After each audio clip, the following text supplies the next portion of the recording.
स्वागत है आपका मेरे YouTube चैनल में। आज की कहानी आपको अच्छी लगे तो लाइक जरूर करना। प्रिय दर्शकों, आज की कहानी अत्यंत ही मार्मिक और प्रेरणादायक है।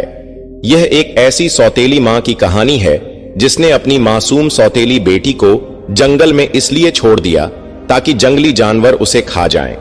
परंतु ईश्वर की कृपा से उस बच्ची को एक बेजुबान बंदरिया ने मां का स्नेह देकर पाला। आइए सुनते हैं यह दिल छू लेने वाली कथा। नमस्कार प्रिय दर्शकों, हर हर महादेव। आप सभी का स्वागत है हमारे YouTube चैनल दिव्य ज्ञान सागर में, जहां हम आपके लिए लाते हैं सनातन धर्म की अद्भुत कथाएं और आध्यात्मिक रहस्य जो आपके मन और आत्मा को शांति प्रदान करेंगे। आज की कथा आरंभ करने से पहले आपसे एक निवेदन है। गरुड़ पुराण में कहा गया है कि जो भी कथा या शिक्षा बीच में छोड़ी जाती है वह पाप का कारण बनती है, इसलिए इस कथा को अंत तक जरूर सुने। यदि आप एक सच्चे सनातनी हैं और भगवान श्री राम में अटूट श्रद्धा रखते हैं तो अभी वीडियो को लाइक करें, चैनल को सब्सक्राइब करें और कमेंट में जय श्री राम लिखकर अपना समर्थन व्यक्त करें। तो आइए प्रिय दर्शकों, बिना देरी किए आरंभ करते हैं आज की प्रेरणादायक कथा। प्रिय दर्शकों, किसी गांव में एक किसान रहता था। उसकी शादी को कई साल बीत चुके थे, लेकिन उसके यहां संतान नहीं हुई थी। अंततः उसने बच्चा पाने की आस में दूसरी शादी कर ली। कुछ समय बाद भगवान की दया से उसकी दूसरी पत्नी के गर्भ से एक बेटी का जन्म हुआ। वह नन्ही परी जैसी सुंदर बच्ची थी। किसान ने उसे पाकर ईश्वर का धन्यवाद किया और वह अपनी पत्नी व बेटी के साथ बेहद खुश था। किसान ने अपनी प्यारी बेटी का नाम परी रखा। अब किसान अपनी दूसरी पत्नी से बहुत अधिक प्रेम करने लगा, परंतु उसकी पहली पत्नी को यह सब सहन नहीं हो रहा था। वह किसान की बेटी को फूटी आंख भी नहीं देख सकती थी। जब बच्ची कुछ महीने की हुई तो अपनी तोतली जुबान से पापा पापा पुकारने लगी। यह सुनकर किसान की पहली पत्नी के हृदय में ईर्ष्या और द्वेष की अग्नि धधक उठी। धीरे धीरे वह बच्ची की दुश्मन बन चुकी थी। परी की मां दिन भर घर के कामकाज में व्यस्त रहती थी, जबकि पहली पत्नी किसान के साथ खेतों में हाथ बटाती थी। एक दिन किसान की पहली पत्नी खेतों में सब्जियां तोड़ने गई। उसने सोचा कि आज परी घर पर अकेली है क्योंकि उसकी मां बाजार गई हुई है। इस अवसर का लाभ उठाने के इरादे से वह परी को अपनी गोद में उठाकर खेतों की ओर ले गई। उसने मन ही मन ठान लिया कि वह इस बच्ची को जंगल में छोड़कर आएगी ताकि उसे जंगली जानवर खा जाएं और उसे हमेशा के लिए इस बच्ची से छुटकारा मिल जाए। अपने निष्ठुर इरादे को पूरा करने के लिए वह बच्ची को खेतों से भी दूर घने जंगल में ले गई। वहां उसने बच्ची को जमीन पर फेंक दिया और बिना कोई दया दिखाए लौटने की तैयारी करने लगी। वह निर्दयी स्त्री वहां से चली गई, जबकि मासूम बच्ची झाड़ियों में बेसहारा घूमने लगी। अभी वह बच्ची इतनी छोटी थी कि चल भी ठीक से नहीं पाती थी। कहते हैं कि बच्चे भगवान का रूप होते हैं। वह नन्ही बच्ची अपने भले बुरे से अनजान रोते रोते वहीं झाड़ियों में सो गई। कुछ समय बाद जब उसकी आंख खुली तो वह अपने किसान पिता को पापा पापा पुकारने लगी और भूख के मारे बिलखने लगी। चलते चलते वह जंगल के और अंदर चली गई। वहां एक बड़े पेड़ पर एक बंदरिया अपने बच्चों के साथ रहती थी। उसी पेड़ के दूसरी ओर एक छोटी सी कुटिया थी जिसमें एक साधु बाबा रहते थे। उस समय साधु बाबा भिक्षा मांगने के लिए बाहर गए हुए थे। बंदरियां साधु बाबा के साथ रहती थीं और वे उसका पूरा ख्याल रखते थे। जब बंदरिया ने मासूम बच्ची के रोने की आवाज सुनी तो वह तुरंत दौड़ी और बच्ची को अपनी गोद में उठा लिया, लेकिन बच्ची मां मां पुकारते हुए रो रही थी। बंदरिया ने जल्दी से पेड़ों के कुछ फल तोड़े और उनका रस निकालकर उसे पिलाया। बच्ची ने रस पीकर थोड़ा आराम महसूस किया। बंदरिया ने मां की तरह बच्ची को दुलार देना शुरू कर दिया। वह कभी उसकी जुएं निकालती तो कभी उसके गालों को छूकर स्नेह जताती। धीरे धीरे बच्ची को भी मां जैसी ममता का एहसास होने लगा। वह बंदरिया की गोद में चैन से सो गई। इस तरह बंदरिया ने कई दिनों तक उस मासूम का ध्यान रखा। वह उसकी भूख प्यास और हर जरूरत को एक मां की भांति पूरी कर रही थी। इसी बीच साधु बाबा, जो भिक्षा के लिए बाहर गए हुए थे, वापस लौटने वाले थे। जब साधु बाबा भिक्षा मांगकर अपनी कुटिया में लौटे तो उन्होंने देखा कि बंदरिया अपनी गोद में एक बेहद सुंदर और मासूम इंसानी बच्ची को लिए हुए है। यह दृश्य देखकर साधु बाबा अचंभित हो गए। उन्होंने तुरंत उस बच्ची को अपनी गोद में लिया और कुटिया के भीतर चले गए। साधु बाबा ने बच्ची से उसका नाम पूछा, लेकिन वह इतनी छोटी थी कि बोल नहीं पाई। बाबा सोचने लगे कि यह नन्ही बच्ची आखिर कहां से आई है और किसकी है। फिर बाबा ने स्नेहपूर्वक उस बच्ची का लालन पालन करना शुरू कर दिया। उन्होंने उसका नाम उजाला रखा, क्योंकि उसकी त्वचा चंद्रमा की तरह उज्जवल और सुंदर थी। अब उजाला रोज कुटिया से बाहर जाकर बंदरिया के बच्चों के साथ खेलती। वह बंदरिया भी उस बच्ची का मां की तरह ख्याल रखने लगी। कभी उसे फल का रस पिलाती, कभी अपना दूध, और कभी कुटिया में पली गाय का दूध पिलाया जाता। समय बीतता गया और उजाला 6 वर्ष की हो गई। वह अब साधु बाबा को बाबा बाबा कहकर पुकारने लगी और बंदरिया को अपनी मां समझने लगी। आखिरकार वह उन्हीं बंदरिया के बच्चों के बीच पली बढ़ी थी। साधु बाबा जब भगवान शिव की पूजा अर्चना करते तो उजाला भी उनके पास बैठकर पूजा करने लगती। बाबा जब मंत्रों का उच्चारण करते तो वह भी मंत्रों को दोहराने की कोशिश करती। बाबा ने उसे अच्छे संस्कार और धर्म की शिक्षा दी थी। धीरे धीरे उजाला 15 वर्ष की हो गई और पहले से भी अधिक सुंदर दिखने लगी। जंगल के जानवर, पक्षी और वही बंदरियां उसके मित्र बन गए थे। बंदरियां रोज उसके लिए जंगल से सूखी लकड़ियां इकट्ठा करके लाती और उजाला उनके लिए भोजन बनाती। एक दिन साधु बाबा ने उजाला से कहा, बेटी, मुझे दूसरे नगर में भिक्षा मांगने के लिए जाना होगा। मैंने तुम्हारे लिए कुटिया में सभी आवश्यक चीजों का इंतजाम कर दिया है। तुम्हें कहीं भी बाहर जाने की जरूरत नहीं। ये बंदरियां तुम्हारी देखभाल के लिए यहीं रहेगी। ये तुम्हारी मदद करेगी, जंगल से लकड़ियां और नदी से पानी लाकर देगी। बस तुम यहीं कुटिया में रहकर भगवान शिव की पूजा करना और खाना बनाना। इतना कहकर साधु बाबा दूसरे शहर के लिए रवाना हो गए। अब उजाला और बंदरियां कुटिया में अकेले रह गए। उजाला अब साधु बाबा की भांति रोज कुटिया में बैठकर भगवान शिव की पूजा अर्चना करने लगी। बंदरियां और उसके बच्चे उसके चारों ओर बैठकर मंत्रों को सुनते। शाम के समय उजाला ने भोजन तैयार किया और पूजा में व्यस्त हो गई। तभी बंदरिया के एक शरारती बच्चे ने सारा भोजन बिगाड़ दिया। जब उजाला पूजा से उठी तो उसने देखा कि भोजन पूरी तरह खराब हो चुका है। यह देखकर वह बंदरिया के बच्चे से बोली, तुम बड़े नटखट हो, सारा खाना अकेले खा गए, दूसरों का जरा भी ख्याल नहीं किया। उसने हल्के से उसे डांटते हुए थपकी दी। इस पर बंदरिया का वह बच्चा गुस्से में आ गया और चूल्हे में जलती आग पर पानी डालकर बुझा दिया। यह देखकर उजाला परेशान हो गई। वह सोचने लगी, अब आग जलाना मेरे लिए बहुत कठिन होगा। मैं खाना कैसे बनाऊंगी? पूरे दिन वह आग जलाने की कोशिश करती रही, लेकिन सफल नहीं हो सकी। अंत में उजाला भूखी रह गई। उसके साथ ही बंदरियां और उसके बाकी बच्चों ने भी कुछ नहीं खाया। अब वह बंदरिया का बच्चा पछतावा कर रहा था कि उसने आग क्यों बुझा दी, जिससे सभी को भूखा रहना पड़ा। आखिरकार उजाला झोपड़ी से बाहर निकल आई। उसने दूर एक दूसरी झोपड़ी से उठता हुआ धुआं देखा। उजाला धुएं की दिशा में बढ़ी और उस कच्ची झोपड़ी तक पहुंच गई। झोपड़ी के अंदर एक भयानक राक्षसी बुढ़िया रहती थी। बुढ़िया का एक बेटा था जो खतरनाक नरभक्षी था। उसे इंसानों की गंध मिलते ही तुरंत पता चल जाता था। जब बुढ़िया ने उजाला को देखा तो उसके मुंह में पानी आ गया। वह मन ही मन उजाला को खाने के बारे में सोचने लगी। उसने बड़बड़ाते हुए कहा, काश इस समय मेरा बेटा घर पर होता। वह इस लड़की को कभी यहां से जाने नहीं देता। उसने सोचा कि जब तक उसका बेटा नहीं आता वह इस लड़की को बातों में उलझाकर रोके रखेगी। बुढ़िया ने मीठी आवाज में पूछा, आओ बेटी, यहां कैसे आना हुआ? तुम कौन हो और कहां से आई हो? उजाला बोली, मैं अपने बाबा की लाडली बेटी हूं। वे बहुत नेक इंसान हैं और इस समय दूसरे गांव में भिक्षा मांगने गए हैं। मैं घर पर अकेली हूं। एक शरारती बंदरिया के बच्चे ने चूल्हे की आग बुझा दी। आप कृपया मुझे थोड़ी आग दे दें ताकि मैं खाना बना सकूं। बुढ़िया ने कहा, बेटी, आग तो तुम्हें मिल जाएगी, पर बदले में तुम्हें मेरा एक काम करना होगा। मैं बूढ़ी और कमजोर हूं, मुझसे घर का काम नहीं होता। मेरा बेटा आने वाला है और उसे बहुत भूख लगी होगी। वहां बजरे के दाने रखे हैं, तुम उन्हें चक्की में पीसकर आटा बना दो। उजाला ने तुरंत बजरे को पीस दिया और बुढ़िया के पास जाकर बोली, अम्मा, मैंने आटा तैयार कर दिया है, अब मुझे आग दे दीजिए ताकि मैं अपने घर लौट जाऊं।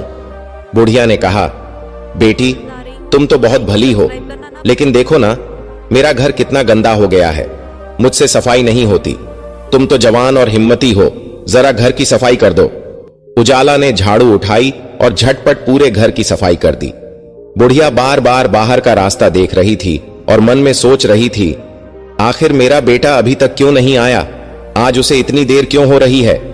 उजाला सफाई पूरी करने के बाद बुढ़िया के पास पहुंची और बोली, अम्मा, अब मैंने आपके सारे काम कर दिए हैं, कृपया मुझे आग दे दें, अब मैं घर जाना चाहती हूं। बुढ़िया ने कहा, बेटी, सच में तुमने तो सारा काम कर दिया, बस एक आखिरी काम कर दो, पास वाले कुएं से मेरे लिए थोड़ा सा पानी ला दो। उजाला तुरंत घड़ा लेकर गई और पानी भर लाई। अब वह कहने लगी, अम्मा, अब तो मुझे घर जाना ही होगा, आप मुझे आग नहीं देना चाहती तो मत दीजिए। बुढ़िया ने कहा, कैसी बातें कर रही हो बेटी, तुम तो बहुत भली हो, ये लो, आग भी ले जाओ और जाते समय यह एक मुट्ठी बाजरा भी साथ ले लो, जहां जहां से तुम गुजरोगी वहां वहां इसे छींट देना। उजाला ने वैसा ही किया। रास्ते में चलते हुए वह बाजरा बिखेरते हुए घर लौट आई। उसने कुटिया में पहुंचकर आग जलाई और तुरंत खाना बना लिया। पहले उसने बंदरियां और उसके बच्चों को खिलाया, फिर खुद ने भोजन किया। उधर बुढ़िया का आदमखोर बेटा घर लौट आया। बुढ़िया ने उसे डांटते हुए कहा, तुम आज कहां चले गए थे, इतनी देर क्यों लगा दी, हमारे पास खुद चलकर शिकार आया था, लेकिन अब वह लड़की वापस चली गई। मैंने उसे कुछ बाजरे के दाने दिए थे, अब एक ही तरीका बचा है, जहां जहां वह बाजरा बिखेरती गई है तुम उन दानों का पीछा करते हुए जाओ और उसे ढूंढ निकालो। आदमखोर बेटा अब उन बिखरे हुए दानों के निशान का पीछा करने लगा। वह बाजरे के दाने जंगल के पास एक बड़े पेड़ के समीप समाप्त हो गए। आदमखोर ने चारों ओर निगाह दौड़ाई तो उसे एक कुटिया नजर आई। उसने कुटिया के दरवाजे पर जोर से दस्तक दी और आवाज लगाई, बेटी, दरवाजा खोलो, मैं तुम्हारा बाबा हूं और तुम्हारे लिए बहुत कुछ लेकर आया हूं। लेकिन उजाला तो खाना खाकर गहरी नींद में थी, उसे दरवाजे की आवाज सुनाई नहीं दी। यह देखकर आदमखोर क्रोध से भर गया और दरवाजा तोड़ने की कोशिश करने लगा, मगर वह असफल रहा क्योंकि कुटिया का दरवाजा लोहे की मजबूत सलाखों से बना हुआ था। दरवाजा तोड़ने के प्रयास में उसकी एक उंगली टूटकर लोहे की सलाखों में फंस गई। वह उंगली किसी जानवर जैसी नहीं बल्कि इंसानी प्रतीत हो रही थी। नाकाम होकर आदमखोर वहां से चला गया। सुबह होने पर उजाला ने कुटिया का दरवाजा खोला। जैसे ही उसने दरवाजे को छुआ, उसकी हथेली में उस आदमखोर की टूटी हुई उंगली का नाखून चुभ गया। उजाला दर्द से चीख उठी। धीरे धीरे उस नाखून का विष उसके पूरे शरीर में फैलने लगा और वह बेहोश होकर जमीन पर गिर पड़ी। बंदरियां और उसके बच्चे उजाला के चारों ओर बैठकर रोने लगे। कभी बंदरियां उसके सिर को सहलाती तो कभी उसके पैरों की मालिश करती, लेकिन उजाला होश में नहीं आई। इतने में कुछ लोग घोड़ों पर सवार वहां पहुंचे। उनमें एक राजा, उसके मंत्री और कुछ दरबारी थे जो शिकार करने के लिए निकले थे। राजा ने अपने मंत्री को आदेश दिया, यहीं पर तंबू लगाओ। राजा की नजर पास की कुटिया पर पड़ी। उसने मंत्री से कहा, जरा जाकर देखो इस कुटिया के अंदर क्या है। मंत्री कुटिया के अंदर गया और कुछ देर में हड़बड़ाते हुए बाहर निकल आया। राजा ने पूछा, क्या हुआ? मंत्री ने बताया, महाराज, कुटिया का दरवाजा पहले से खुला हुआ था। अंदर एक अत्यंत सुंदर लड़की बेहोश पड़ी है और उसके पास एक बंदरिया बैठी रो रही है। यह सुनकर राजा हैरान हुआ और खुद अंदर जाने की इच्छा जताई। उसने मंत्री को आदेश दिया कि लड़की को कुटिया से बाहर लाया जाए। जब लड़की को बाहर लाया गया तो राजा ने उसके सीने के पास अपना कान लगाकर सुना। उसे पता चला कि लड़की की सांसें अभी चल रही थीं। राजा ने देखा कि लड़की अत्यधिक सुंदर थी। उसकी हथेली पर नजर पड़ते ही राजा को एक खतरनाक नाखून चुभा हुआ दिखा। राजा ने नाखून को सावधानी से उसकी हथेली से बाहर निकाला। नाखून निकलते ही उजाला ने धीरे धीरे होश में आते हुए आंखें खोलीं और उठकर बैठ गई। राजा ने कहा, मैं इस राज्य का राजा हूं, मैंने तुम्हारी जान बचाई है। अब तुम मुझे बताओ कि तुम कौन हो, यहां अकेली क्यों रह रही हो और इस बंदरिया से तुम्हारा क्या संबंध है? यह तुम्हारे लिए बहुत रो रही थी। उजाला ने जवाब दिया, महाराज, मैं अकेली नहीं हूं, मैं एक साधु बाबा की बेटी हूं। यह बंदरिया मेरी बचपन की साथी है। मेरे बाबा भिक्षा मांगने गए हुए हैं और जल्द ही लौट आएंगे। राजा ने उसकी सुंदरता को देखते हुए कहा, तुम बेहद सुंदर हो। अगर तुम चाहो तो मैं तुम्हें अपने महल में ले जा सकता हूं। हम तुम्हारे बाबा को भी महल में बुला लेंगे और इस बंदरिया के लिए भी एक सुंदर कुटिया का प्रबंध करेंगे। यहां जंगल में तुम्हारा अकेले रहना ठीक नहीं है। उजाला ने राजा की बात मान ली। जब राजा, उजाला और बंदरिया महल पहुंचे तो राजा की मां ने अपने बेटे से कहा, बेटा, तुम इस लड़की को किस रिश्ते से यहां लेकर आए हो? लोग इस पर बातें करेंगे। तुम्हें इसके साथ विवाह कर लेना चाहिए ताकि इसकी इज्जत और मान सम्मान बना रहे।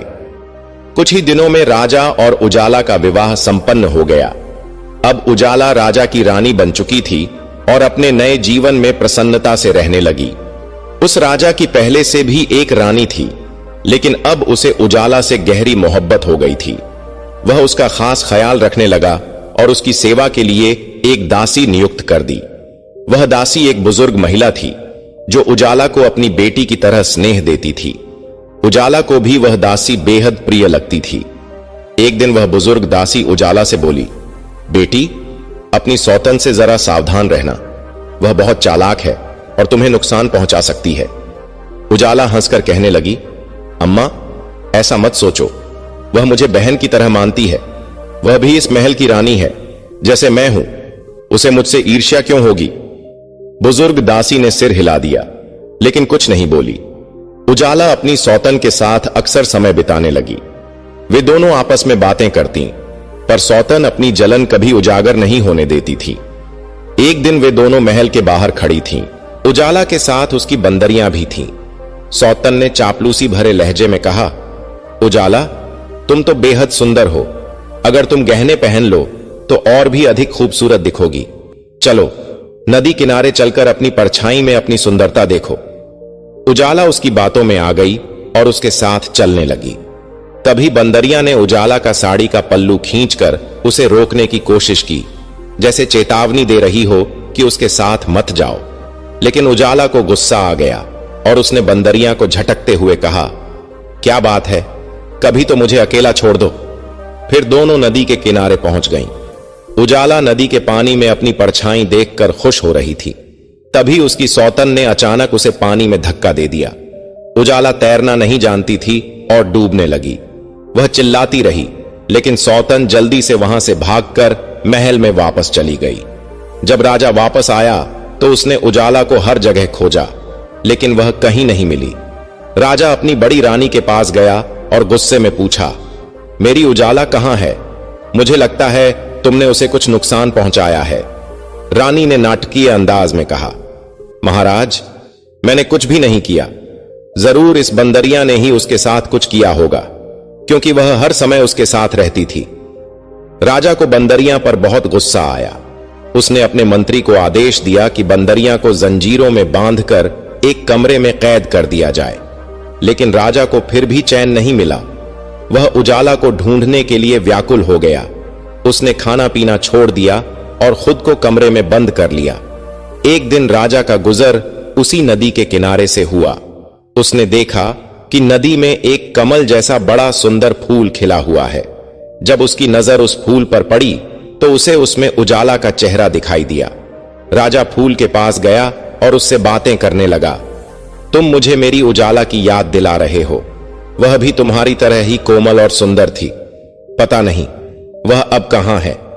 इसके बाद राजा रोज उस फूल के पास बैठकर अपना मन बहलाने लगा। वह उससे बातें करता और अपनी पीड़ा साझा करता।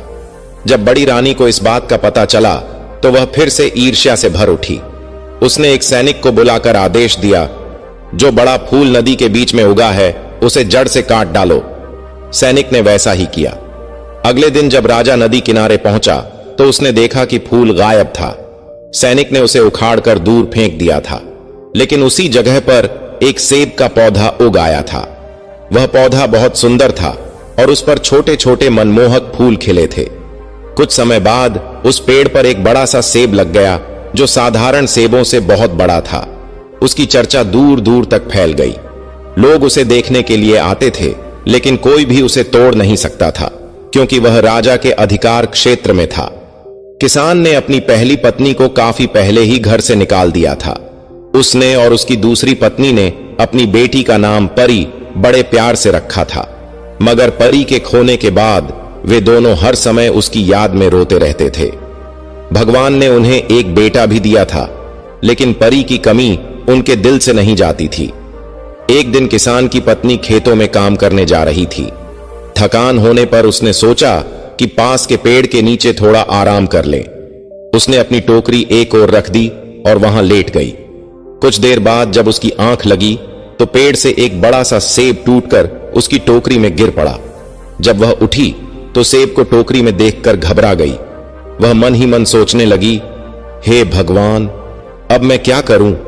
अगर किसी ने देख लिया कि मेरे पास राजा के इलाके का यह सेब है तो मुझे चोर समझेंगे और राजा मुझे कैद करवा देगा।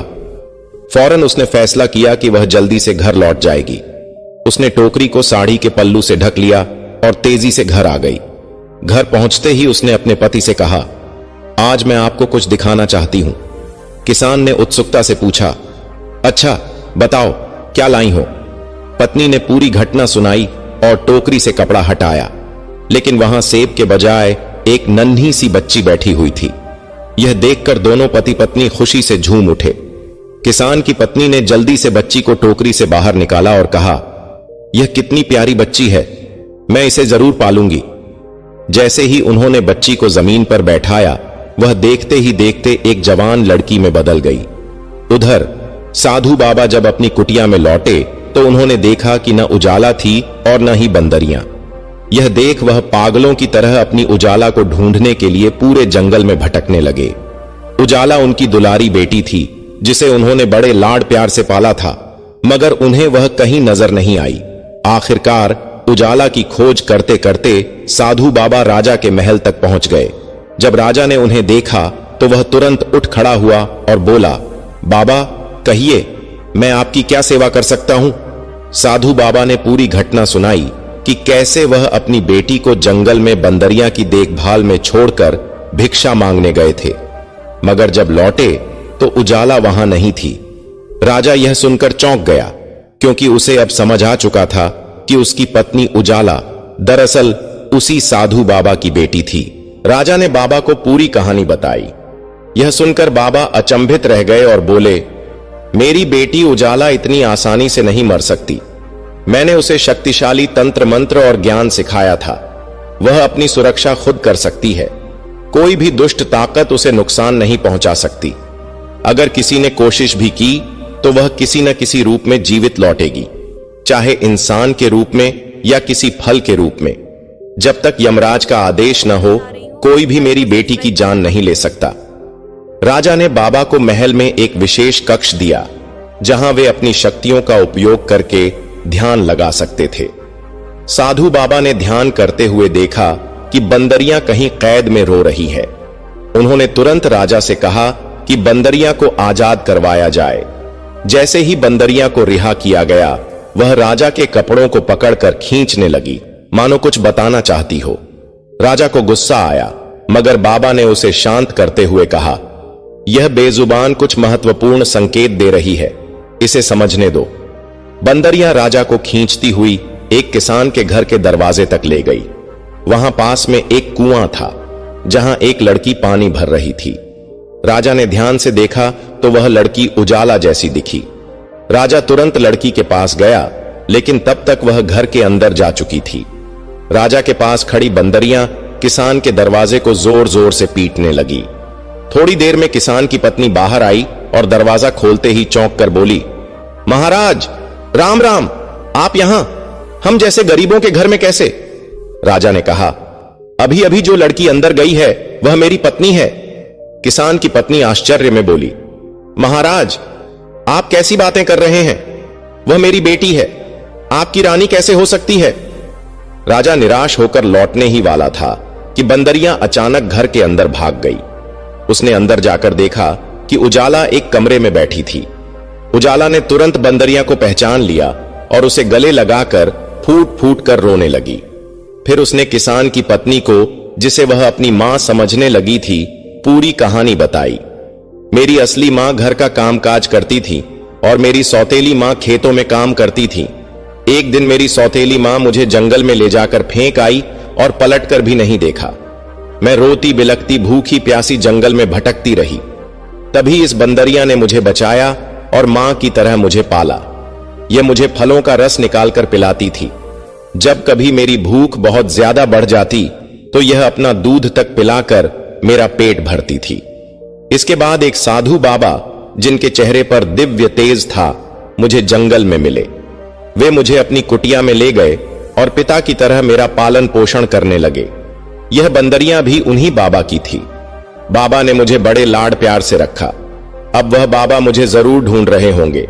मैं भी उनकी बहुत याद करती थी। फिर एक दिन जंगल में मेरे साथ एक घटना घटी, जिसके बाद एक राजा ने मेरी जान बचाई। उजाला की मां यह सुनकर बोली, तो इसका मतलब राजा सच कह रहे थे, तुम उनकी रानी हो और मेरी खोई हुई बेटी भी।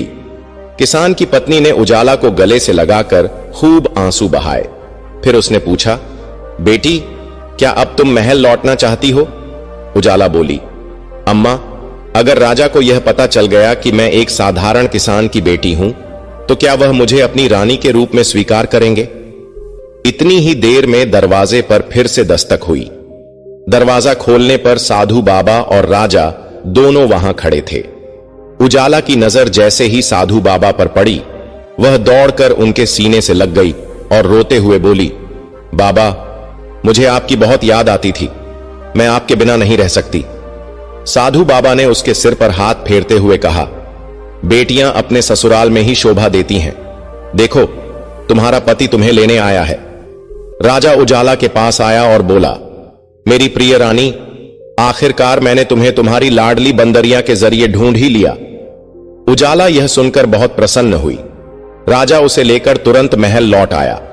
सबसे पहले उसने राज दरबार में एक विशेष सभा बुलवाई। सभा में मंत्री, सैनिक और दोनों रानियां मौजूद थीं। राजा ने घोषणा की, हमारी बड़ी रानी ने हमारे साथ छल और विश्वासघात किया है। हमने उसे बहुत मान सम्मान दिया था, लेकिन उसने हमारे विश्वास को तोड़ा। अब इसे कड़ी से कड़ी सजा दी जाएगी। राजा ने आदेश दिया कि बड़ी रानी को कोड़े लगाए जाएं और फिर उसे काल कोठरी में बंद कर दिया जाए। इसके बाद उजाला ने अपने पिता समान साधु बाबा को महल में सम्मान पूर्वक ठहराया और अपनी प्रिय बंदरिया को भी अपने साथ रखा। अब वे सभी खुशी खुशी अपना जीवन बिताने लगे। तो प्रिय दर्शकों, यह थी एक बंदरिया और एक मासूम बच्ची की दिल छू लेने वाली कहानी। तो प्रिय दर्शकों, इस कहानी के विषय में आपके क्या विचार हैं? कृपया अपनी राय कमेंट बॉक्स में प्रस्तुत करें। तो प्रिय दर्शकों, आशा करते हैं आपको यह कथा अवश्य ही पसंद आई होगी।